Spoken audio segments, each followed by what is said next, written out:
मेंबरान को कांग्रेचुलेट करता हूँ। जिन लोगों ने इस रैली को कामयाब किया उन तमाम को मुबारकबाद देता हूँ। और इसी तरह मैं गुड आफ्टरनून और आदाब कहता हूँ तमाम लोगों को, जैसा कि यहाँ पर सरपंच साहब और उपर सरपंच साहब मौजूद हैं। मेरे भाइयों, हमें जब हम वोट दें तो उससे पहले चंद चीज़ों का ख्याल रखना चाहिए। मैं आपके सामने ये बयान करने लगा हूँ, जब हिंदुस्तान की तारीख आपके सामने बयान नहीं करना चाहता, बल्कि आपके सामने तेलंगाना की तारीख को बयान करना चाहता हूँ कि किस तरह फॉर्मेशन ऑफ तेलंगाना के लिए, सेपरेशन ऑफ तेलंगाना के लिए केसीआर साहब ने कोशिश किया था। तेलंगाना का आगाज होता है, तेलंगाना मूवमेंट का आगाज होता है 1954 से 1956 से लेकर। उस वक्त बहुत सारे लोगों ने सेपरेशन ऑफ तेलंगाना के लिए, तेलंगाना को अलग करने के लिए, अलहदा तेलंगाना के लिए भरपूर कोशिश किया था और सेक्रीफाई किया था। फिर उसके बाद मेरे भाइयों, ये काफिला आगे बढ़ता है।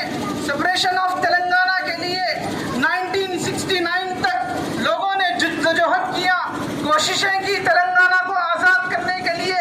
फिर कभी ये मूवमेंट कमज़ोर होती है, कभी ताकतवर होती है, कभी वीक होती है, कभी पावरफुल होती हैं। आखिरकार 1984 के अंदर फिर दोबारा तेलंगाना मूवमेंट जोर पकड़ती है। फिर इस मूवमेंट को 3 हिस्सों के अंदर डिवाइड किया गया। पहला हिस्सा 1984 से लेकर 1996 तक, फिर 1996 से लेकर 2001 तक, 2001 से लेकर 2014 तक 3 हिस्सों के अंदर इस मूवमेंट को डिवाइड किया गया।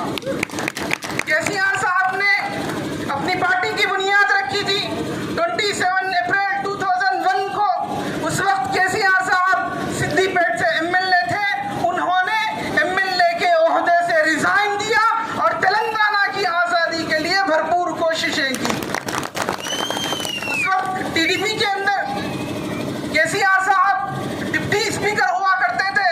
उन्होंने तेलंगाना के खातिर डिप्टी स्पीकर के ओहदे से रिजाइन किया और तेलंगाना के काज को, तेलंगाना के विकास के लिए, तेलंगाना के डेवलपमेंट के लिए आगे बढ़े और उसको हेड किया, काफिले को हेड किया।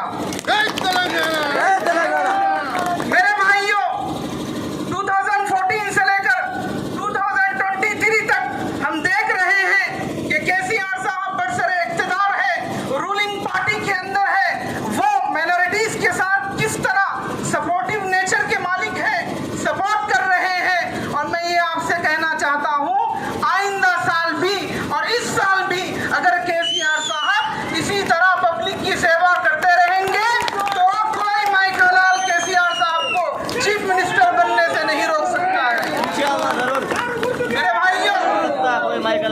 मेरे भाइयों, हमें क्यों वोट देना चाहिए केसीआर साहब को? हम कोई जाहिल नहीं है, पढ़े लिखे हैं, जानते हैं कि किस पार्टी को वोट देना चाहिए और किस पार्टी को वोट नहीं देना चाहिए। बेशक। क्यों देना चाहिए केसीआर साहब को वोट? बहुत सारे फैक्टर हैं और रीजन है। केसीआर साहब ने तेलंगाना के अंदर पीसफुल इन्वायरमेंट को किया, पीसफुल इन्वायरमेंट क्रिएट किया है। बेशक। अमन अमान, सुकून और शांति को तेलंगाना के अंदर केसीआर साहब ने प्रमोट किया। मेरे साथ मेरे बहुत सारे दोस्त हैं जो अदर स्टेट के रहने वाले हैं, वो जॉब करते हैं, वो लोग रश्क करते हैं कि तेलंगाना जैसा सुकून वाला माहौल हिंदुस्तान के किसी और स्टेट के अंदर नहीं मिलेगा। मेरे भाइयों, केसीआर साहब को वोट देना चाहिए पीसफुल इन्वायरमेंट की बुनियाद पर कि उन्होंने अमन अमान को बाकी रखा, भाईचारगी को बाकी रखा, हिंदू मुस्लिम एकता, जंगना, यहाँ की जो तहजीब है, यहाँ का जो कल्चर है, उसको बाकी रखा। इस वजह से केसीआर साहब को वोट देना चाहिए। मेरे भाइयों, दूसरा, लॉ एंड ऑर्डर की जो सिचुएशन है तेलंगाना के अंदर, बेहतरीन सिचुएशन है लॉ एंड ऑर्डर की। इस वजह से तेलंगाना के अंदर केसीआर साहब को वोट देना चाहिए। क्यों? एम्प्लॉयमेंट की बुनियाद पर जब किसी सीएम को इलेक्ट किया जाता है, इंतखाब किया जाता है, एम्प्लॉयमेंट की बुनियाद पर केसीआर साहब ने